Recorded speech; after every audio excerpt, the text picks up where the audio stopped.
Assalamualaikum warahmatullahi wabarakatuh. Waalaikumsalam warahmatullahi wabarakatuh. Daun salam tape anget, yang jawab salam mantap banget. Alhamdulillah. Sebelumnya terima kasih kepada Ibu Dewi Ariyanti SSMPD selaku guru mata pelajaran Pendidikan Agama Islam dan Budi Pekerti. Sebelumnya, kami di sini dari kelompok 5 akan mempresentasikan mengenai materi perkembangan peradaban Islam di benua Amerika. Sebelum itu, izinkan saya memperkenalkan diri. Nama saya Naila Fawazah Hairuniswa selaku moderator. Nama saya Zahra Syifa. Di sini saya akan menjelaskan perkembangan peradaban Islam di benua Amerika. Yang pertama, kehadiran Muslim sejak masa perbudakan. Sejak masa perbudakan, banyak orang Afrika yang dibawa ke Amerika sebagai budak. Beberapa di antaranya adalah Muslim yang mempraktikkan Islam dalam keadaan sangat terbatas dan tersembunyi. Meskipun banyak di antaranya yang terpaksa meninggalkan agama mereka di bawah tekanan budaya dominan. Kemudian yang kedua, imigrasi Muslim pada abad ke-19 dan awal abad ke-20. Sejak lahir abad ke-19, gelombang imigran Muslim, terutama dari wilayah Timur Tengah seperti Suriah dan Lebanon, mulai datang ke Amerika.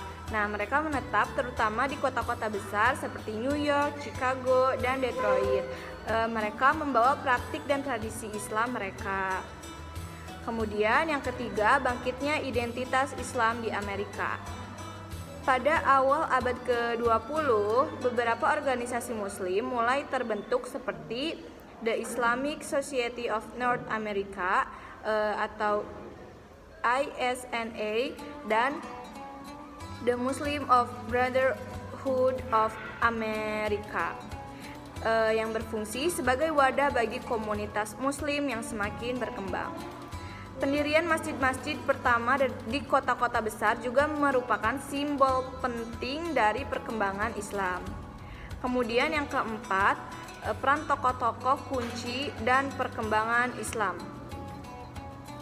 Tokoh seperti Elijah Muhammad dan Malcolm X memainkan peran penting dalam mengenalkan Islam kepada masyarakat Amerika, khususnya di kalangan komunitas Afrika Amerika, terutama melalui organisasi Nation of Islam yang meskipun memiliki ajaran sedikit berbeda dari Islam mainstream, yang memberikan kontribusi besar terhadap pertumbuhan kesadaran dan identitas Islam di Amerika.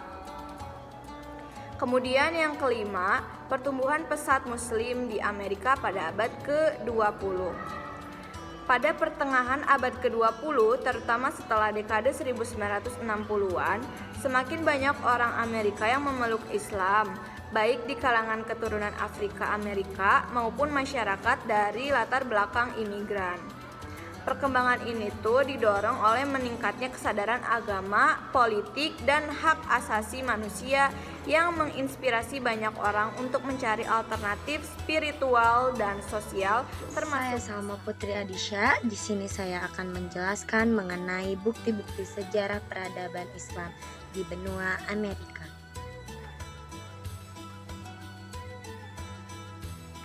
Yang pertama ada kehadiran Muslim Afrika dalam perbudakan.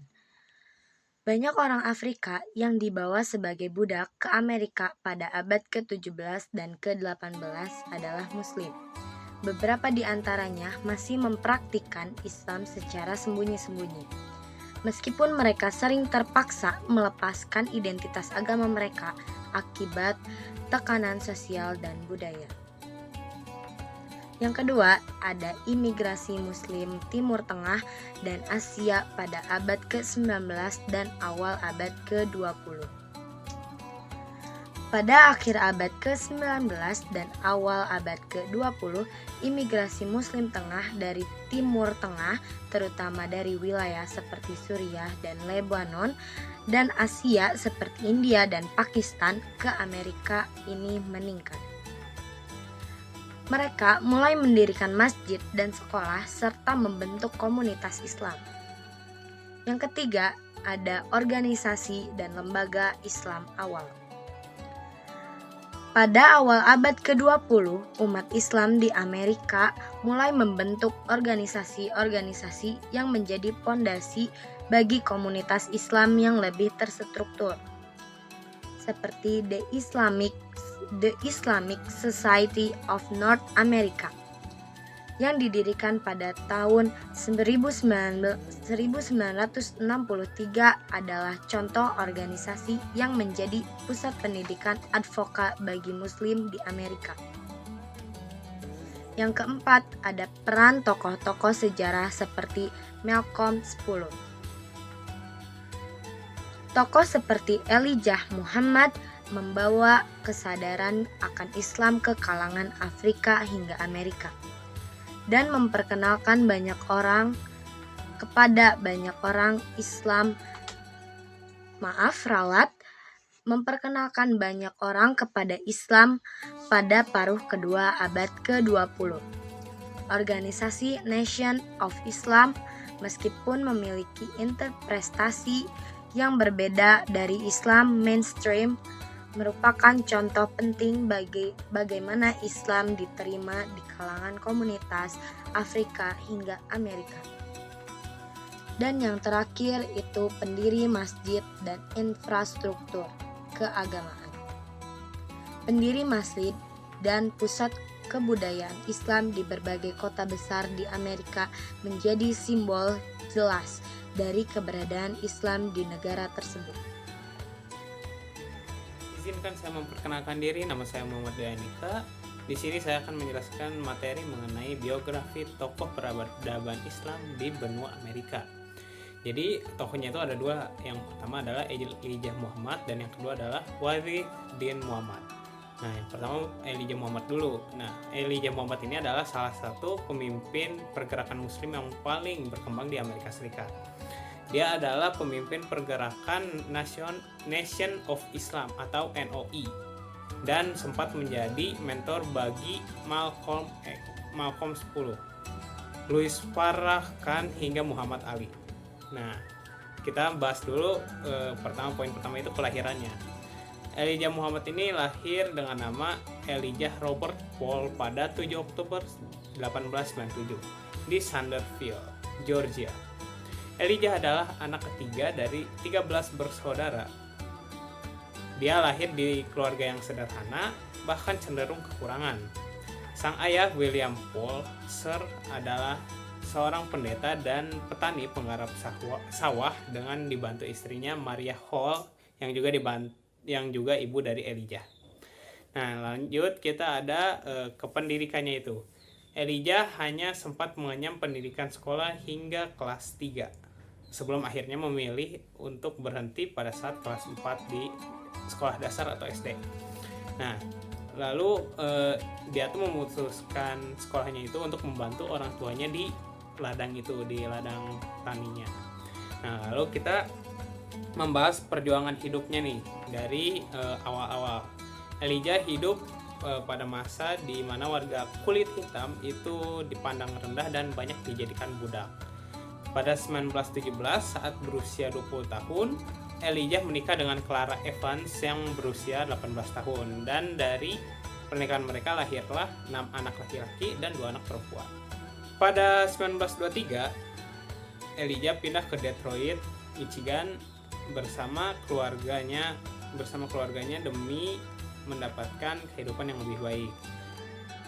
Selama tinggal di Detroit, Elijah mulai ikut dan terlibat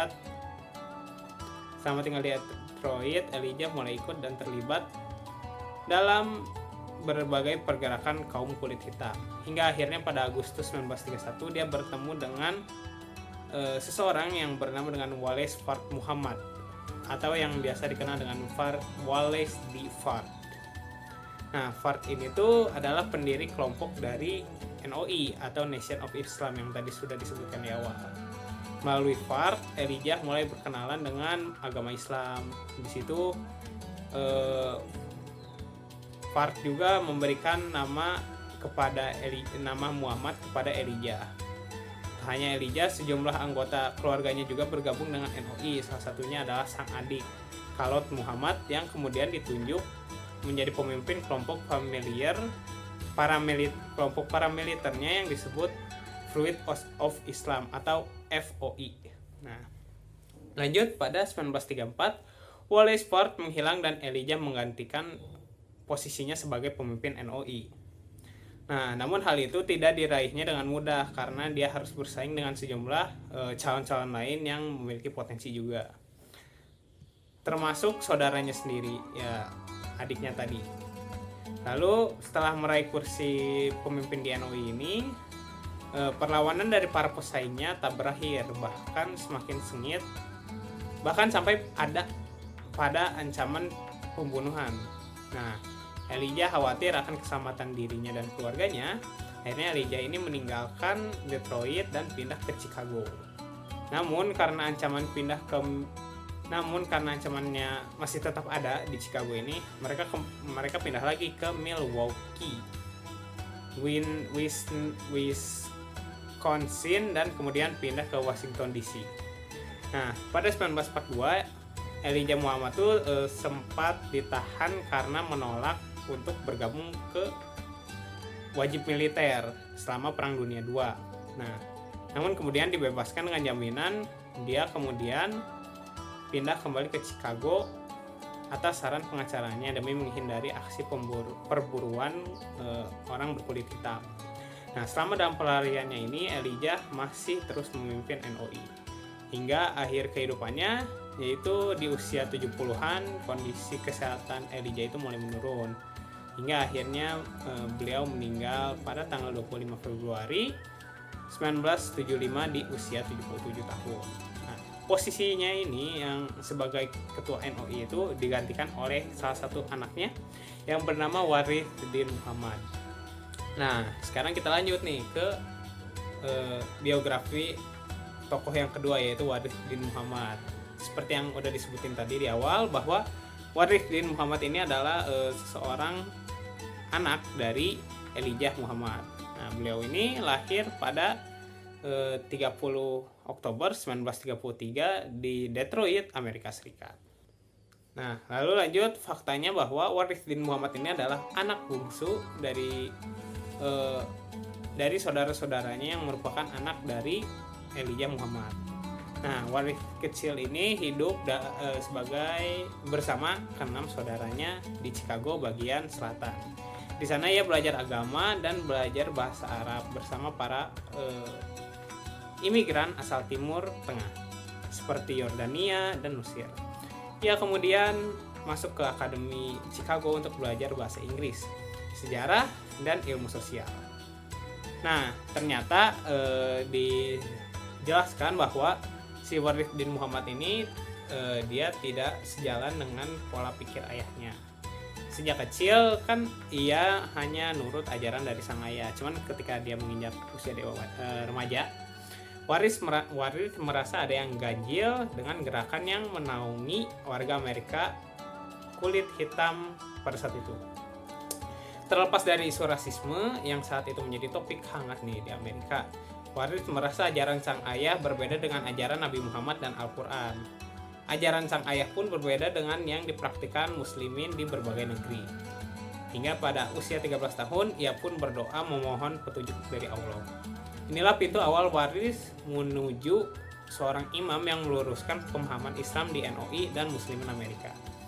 Akhirnya pada 1961, Warith dipenjara di LP Federal Sandstone karena menolak bertugas dalam pelayanan militer negara. Namun saat itu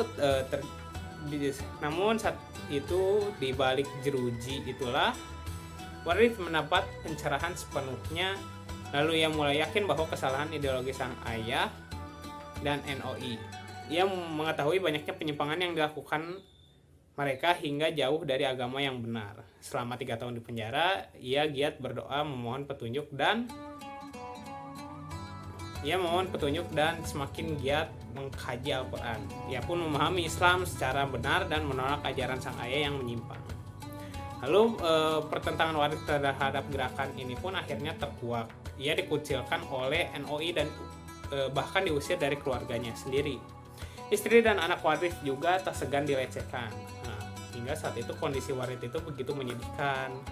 Ia bahkan sempat bekerja sebagai buruh pabrik dan tukang las, namun semangat Warith tak pernah padam. Ia bertekad untuk mengenalkan pemahaman Islam yang benar sesuai dengan ajaran Rasulullah. Oke, kita lanjut poin keempat, melanjutkan NOI. Waktu bagi Warith pun tiba. Pada 1975, ayahnya meninggal dunia.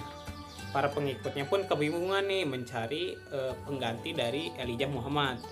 Mengingat Warith lah yang direncanakan memegang estafet pemimpinan, jadi direncanakan bahwa ketika Elijah Muhammad meninggal akan diberikan kepemimpinannya kepada Warith bin Muhammad.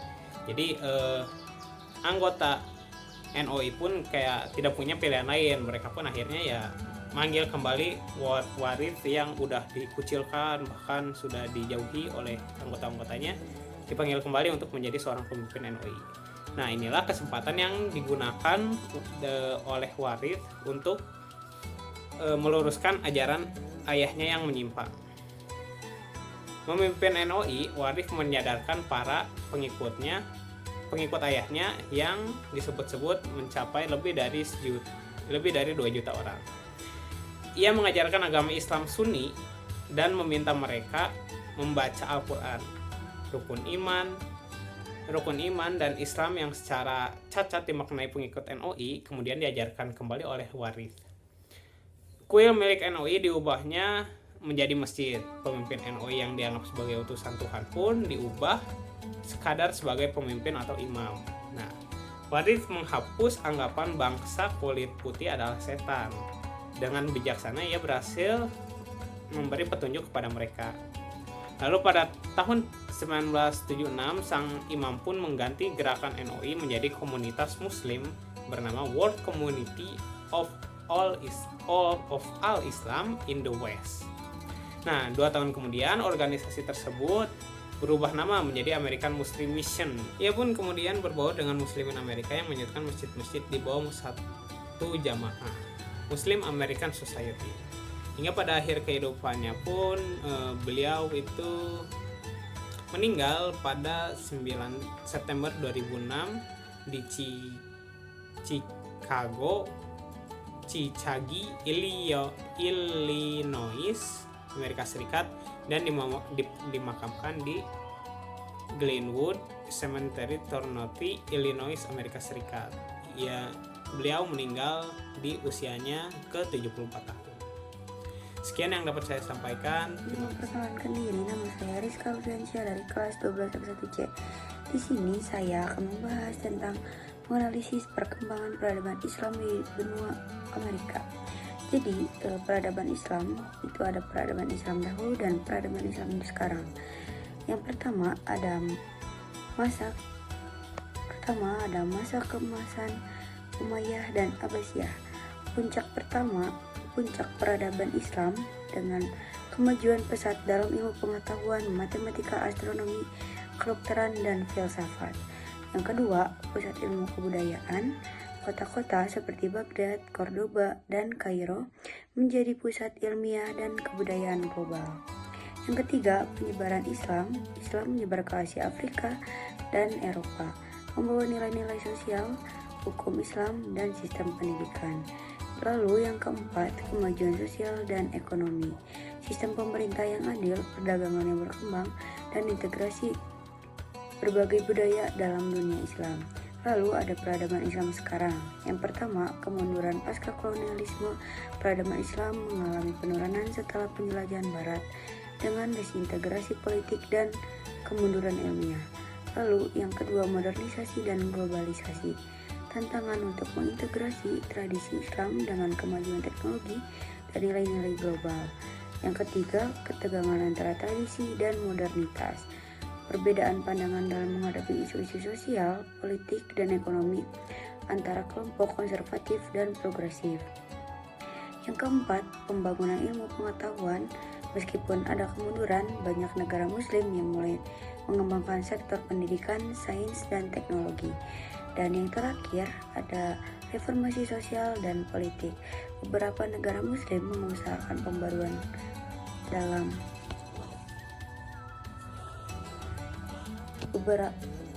Beberapa negara muslim mengesahkan pembaruan dalam sistem pemerintah dan hukum dengan beragam pendekatan terhadap nilai-nilai Islam. Perkembangan peradaban Islam kini berada dalam fase transisi di mana tradisi lama harus berhadapan dengan tantangan dan peluang zaman modern. Sekian dari saya. Wassalamualaikum warahmatullahi wabarakatuh. Dari presentasi kali ini dapat disimpulkan bahwa perkembangan Islam di Amerika dimulai sejak era perbudakan ketika Muslim Afrika dibawa sebagai budak dan terus berlanjut melalui gelombang imigrasi dari Timur Tengah dan Asia Selatan. Gerakan Nation of Islam pada tahun 1930-an memainkan peran penting dalam memperbaiki identitas Islam di kalangan komunitas kulit hitam. Pada paruh ke-20, Islam mengalami perkembangan pesat melalui dakwah dan migrasi hingga menjadi agama yang berpengaruh dan memiliki komunitas yang mapan di Amerika. Harapannya dari presentasi kali ini dapat memberikan benefit ilmu yang baik untuk kedepannya dan teman-teman dapat mempelajarinya.